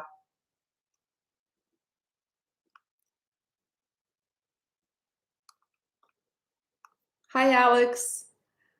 Please tell us, when do you think we'll get back to normal? I would love to make a prediction, but I honestly, I need to do more research. My original thought was produce season is when we're going to see a turnaround, but it looks like produce season will be pretty weak. Now, as I said before, Q3 is what everyone's talking about, but I want to do my own research. I do try to, I mean, I listen to everything, but then I have to come to my own conclusion, if that makes sense.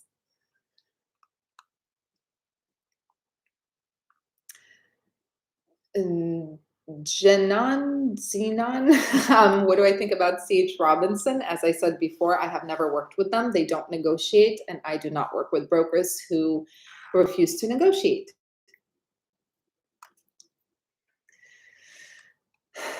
What do I think about the future of freight dispatch? I think that there is a future. I'm going to turn off the slide. It's ridiculous. It's hurting my eyes. I think there is a future for dispatch. I think that at the moment, it's difficult. Dispatchers are affected just like everyone else. You know, everyone's trying to save money. But the reality is, with a good dispatcher, if it's a truly good dispatcher, then who knows how to do back office, they can be a really, really good asset to a carrier or an owner operator.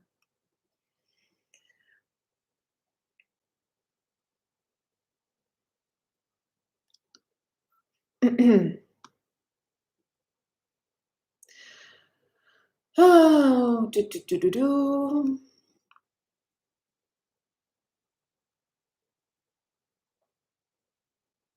Thank you, McLeod.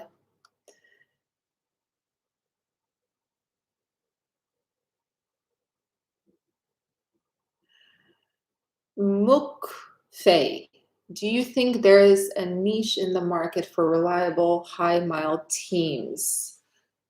Do you think you might need something like that at some point? Possibly. Actually, teams, it's interesting you bring up teams. I'm realizing that there is pretty much not much need for van teams. Reefers, yes, but van teams, not so much. Married teams. Every 6 years, rates fluctuate. Is power only better? I'm not sure. From what I know, power only doesn't pay extremely well, but I've never really worked power only. So that's just kind of my general view. I don't have any detailed information on that. When is reefer getting better? Hopefully soon. The thing is, again, the weather has been so messy that produce season is either delayed and some of the crops are they're completely messed up. So here's hoping that the sun keeps shining and helping.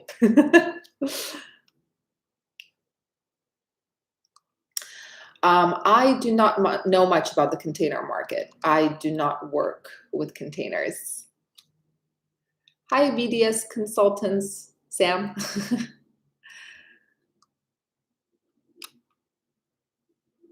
Have I considered leaving California? Yes, every day. I do not like this state.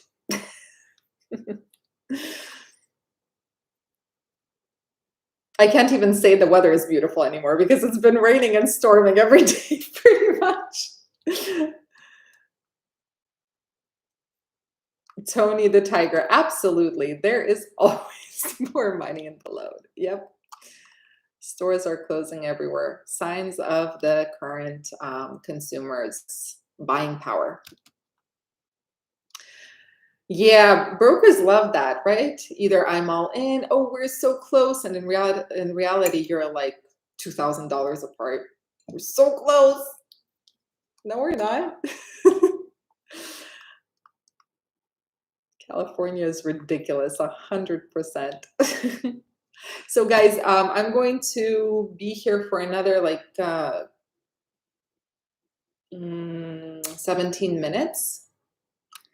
And then, and again, I do these every other Sunday. So not next Sunday, but the Sunday after. But I'll try to get through as many questions right now as possible.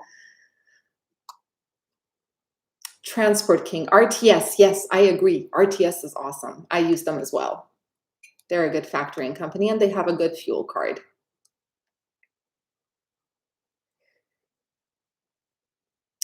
BDS, I have a question. Why can't we create any platform for direct loads, shippers to carriers? Well, the thing is, there is like I was recommended, I think it's called Lane Access. There is such a platform. The question is, how do you get those shippers there, right? And enough carriers there.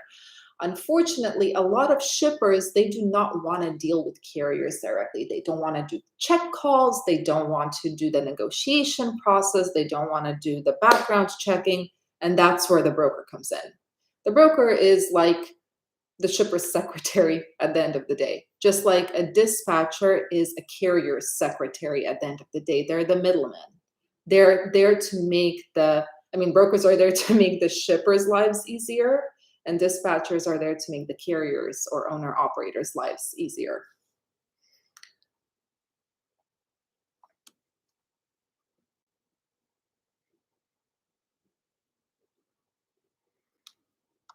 What do you think? When? Eon, could you repeat your question, Rifer? When is it going to go up? Rates? Hopefully soon. We need peace in this planet. Agreed.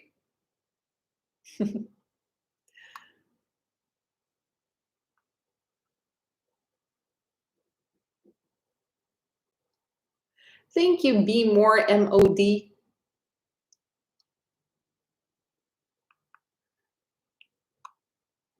Tony the Tiger, I'm not a quitter, I'm a survivor. Heck yes, me too. As I said before, you didn't come this far only to come this far. And I just skipped, yikes. There we go.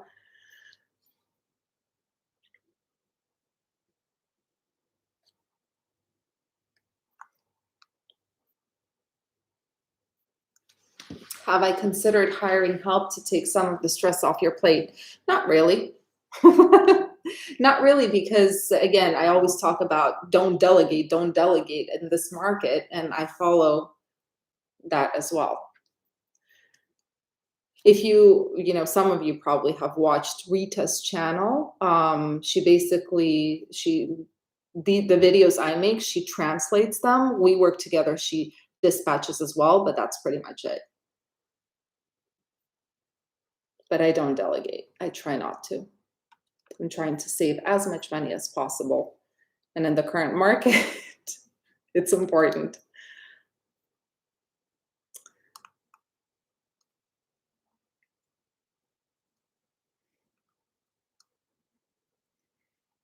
Thank you, Lorenzo.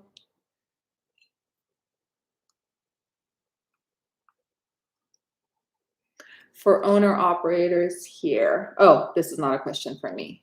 Michael is asking, what do you think, if you're an owner operator, what do you think about dispatch and back office? Is it useful? What do you guys think?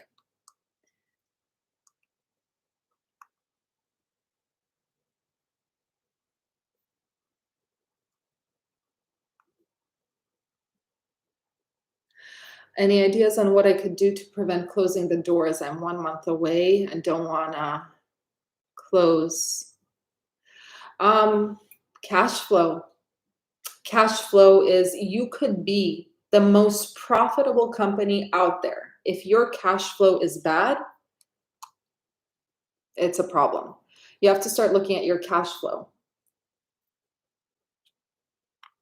What state should you start a company? If it was up to me, I would start either in Texas, Nevada. There's no state tax there.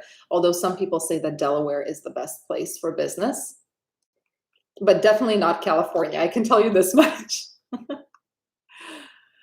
How do I set the ELD for a team driver? Depends on your ELD.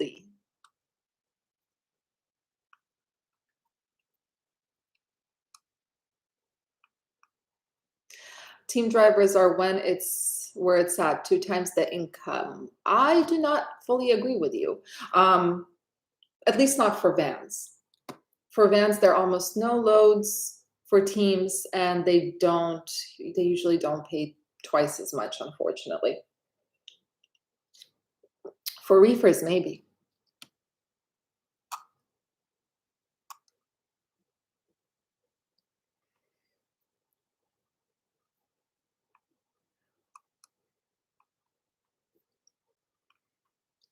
Eon, reefer loads.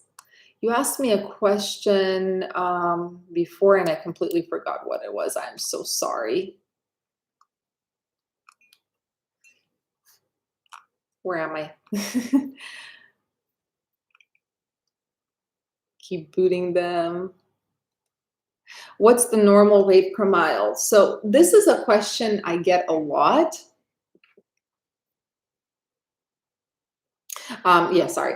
This is a question I get a lot. What is a normal rate per mile? To figure that out, you need to figure out what your cost per mile is and what kind of profit you want to make, right? It all depends on your cost per mile.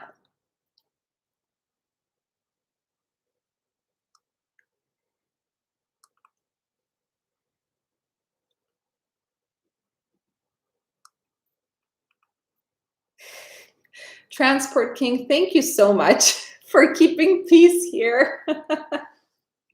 I really appreciate it. John, what's a good rate for factoring? That is an excellent question. So something I realized, RTS, it's charging around 3% some. But I realized that if you do quick pay through Triumph Pay, you only have to pay 2%. So I have been doing some, when I need to factor, if it's through Triumph Pay, I do quick pay through Triumph Pay. But like 2% is decent.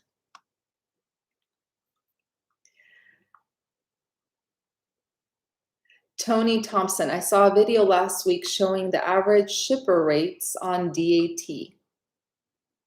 Oh, where'd you see that? I mean, I see the average, the shipper rates using the USDA, the produce, but not for other freight.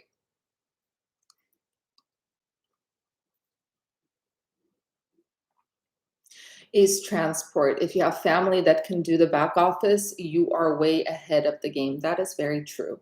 Yep.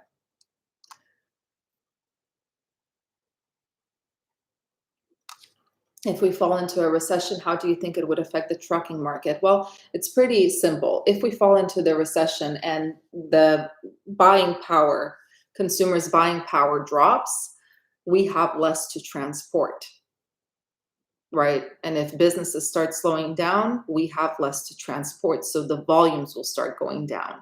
Now, volumes, as I always say, they only tell half of the story. Even if the volume is low, but the capacity is lower than the volume, then the rates are going to be high. But right now, what's happening is we have too few loads and too many trucks willing to transport those loads. So the rates are obviously in the trash.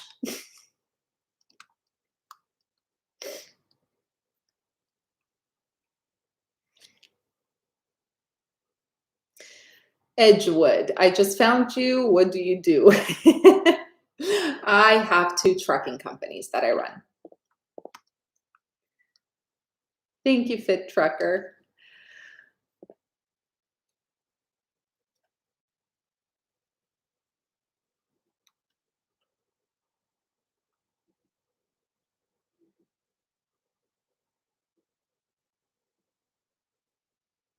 Thank you, Sadio. Let me just go up. I know I missed a bunch of questions and I still have 8 minutes. So let me see what I missed here.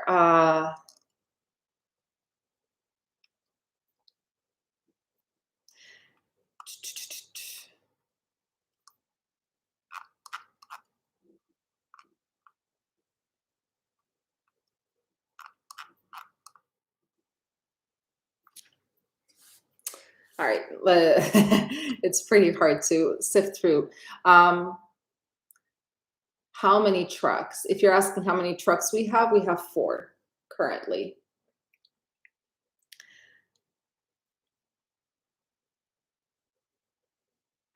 DAT's Trucker's Edge has a feature that allows you to see how much shippers paying the brokers and how much money brokers are making. Interesting. I have never seen that. I'm really curious to know how you do that. Oh, did you have good credit when you started? Yeah, personal credit, yes. I did not have, I mean, when we started, we did not build a business credit. We just purchased our truck and trailer cash. And that really bit us in the butt later on. And now we have good business credit. But personal credit, yeah, I had good personal credit, over 750. Credit scores, the most important grade you'll get.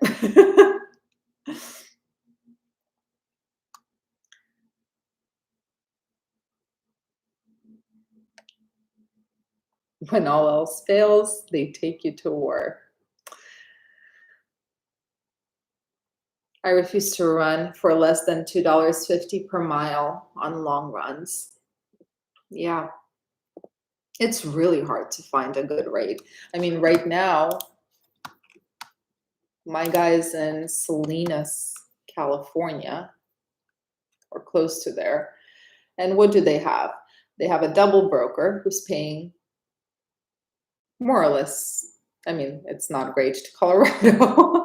Then they have, okay, they have like a 900-mile load with Deadhead to Arizona paying $1,300. 700 or 800-mile load with Deadhead, $1,000 to Oregon. I mean, it's insane. These rates, they're so bad, it's just not going to last. It's just not, I mean, carriers are not going to last, unfortunately.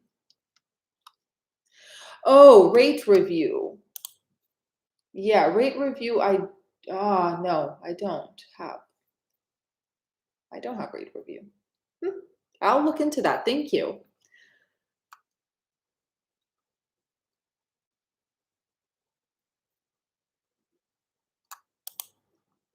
What is a good finance rate for a truck? I mean, it depends. It depends. We pay, I mean, and it depends also on the financing company. We have one trailer where we pay 13%. It's horrible. We have one trailer where we pay 9%. Yeah.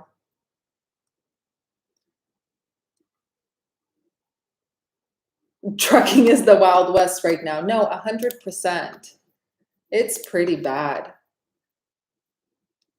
Even for reefers, I mean, reefer rates, it was so difficult. Last week, it was so difficult to book loads for our reefers. The dry vans were struggling, but the reefers, yikes. It was really, really difficult. Yeah. So if you have, again, it all depends on your cost per mile, right? It depends on your cost per mile. But if you have a high cost per mile, you have high fixed expenses, what do you do? That is the big question. If you get 3 good customers, you'll never have to worry about rates. It depends on where you run, right? If you run, well, yeah, depends on where you run. Hi, Captain John.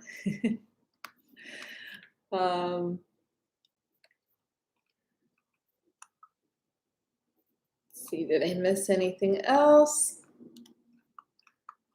I mean, I caught up, but then again, I missed so many questions, I feel like. Again, if I didn't get to your question, just email me and I'll respond. Is North New Jersey a good market for owner operators? New Jersey, from what I saw, at least for reefers, like a week and a half ago, it was scary. It was scary, but what kind of equipment? Trucking and investing, thank you so much.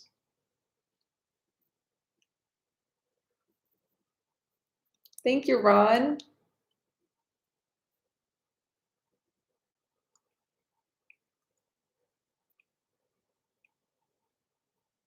heck no for New Jersey. Yeah, we were stuck in, you know how like when you get stuck in Pennsylvania, especially, where were we? We were somewhere in like near Allentown or something. You know, when you get stuck on the eastern part of Pennsylvania and you look for a load, it starts showing you New Jersey and Delaware and all of those places. Yeah, there was nothing for reefers. It was really, really bad. It was, we just need honestly, we need the volumes to start ticking up. I'm really curious. Let me check the tender rejection rates as of yesterday. I check them every day, but I didn't yet. I still have 1 minute, so Houston is where it's at. I heard that El Paso is going to start really seeing some increases.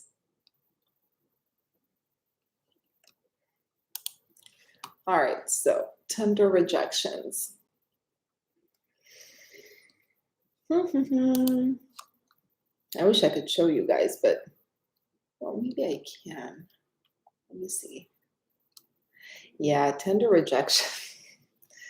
So they're currently at 3.52% as of yesterday. Usually on the weekend, they start going down, but 3.52%, which means that 3.52% of all contracted freight is getting rejected. That's all we're getting on the load board. All right, I'll take one more question and then I have to run. Let's see. Am I hiring drivers? Not at the moment. We might in towards the end of the year, but at the moment, no. Anyway, guys, thank you so much for joining me. And thank you, huge thank you to Transport King for being the sheriff and for helping out with these questions. He has been in the industry for a while, so he knows what he's talking about. And yeah, hoping to see you guys 2 Sundays from now. And if you're going to the Mats, enjoy. I wish I was going, but unfortunately I can't. But wishing you guys an amazing rest of your weekend, and I'll see you in the next video. Bye, guys.